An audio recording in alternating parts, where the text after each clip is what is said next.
कार्यक्रमाचे अध्यक्ष आदरणीय श्री बाळासाहेब सोळंकी साहेब, इतर उपस्थित आदरणीय गृहपाल, माझ्या शाळेच्या आदरणीय मुख्याध्यापिका गावकर मॅडम, आज 5 सप्टेंबर म्हणजे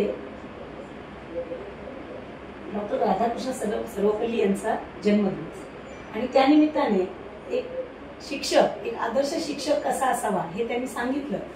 आणि असावा मी म्हणते, असण्यापेक्षा असलाच पाहिजे, कारण भविष्य घडवणारा हा शिक्षक आहे. पुढची जी पिढी घडवणार आहे तो शिक्षक आणि तो आदर्श असणं फार गरजेचं आहे. एखादा गुरु म्हणजे शिक्षक. आता जन्मापासून, जन्म आपल्याला आई देते ती गुरु असते, पण जीवन कसं घडावं किंवा आपण कसं जगलं पाहिजे हे पहिलं ज्ञान देणारा कोण असेल तर तो आमचा एक शिक्षकच असेल. आणि तोच शिक्षकच ते काम करू शकतो हे मी ठामपणे सांगेन.